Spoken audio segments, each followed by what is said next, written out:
very first ones was Yemen, preventing the U.S. from doing anything in Yemen, because that's a campaign issue out there right now, even though most people have no idea what's going on. I'll just ask you real quick, Mr. Secretary, how much humanitarian aid has Iran provided to the Yemen crisis?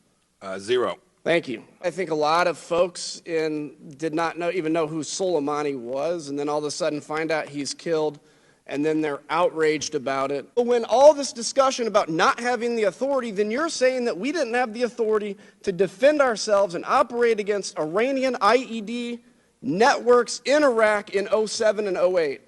So all that positive movement we made to defend our troops was totally illegal because Congress didn't authorize it.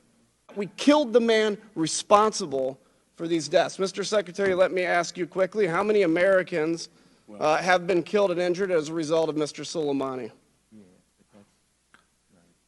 Hundreds. How many people around that region do you think are dead, including the Syria crisis, because of Mr. Soleimani? Thousands from every faith, including thousands and thousands of Muslims. So I think, my friends on the other side of the aisle say, well, we get it. He was a bad guy. Yeah, he was a bad guy. However, X, Y, Z, whatever the argument is. It's like saying Osama bin Laden was a bad guy. No, he was a demon. Mr. Soleimani also was a demon.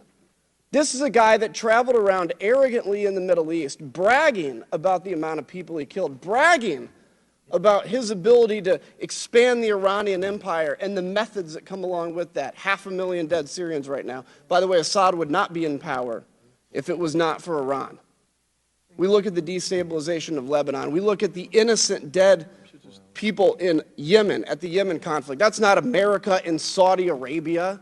That's because the Iranian regime overthrew the legitimate government of Yemen, parks weapons in the middle of populated territory so that when they are bombed, when they threaten airplanes, it kills civilians and they can parade the civilians out. That's the heartlessness of what we're talking about.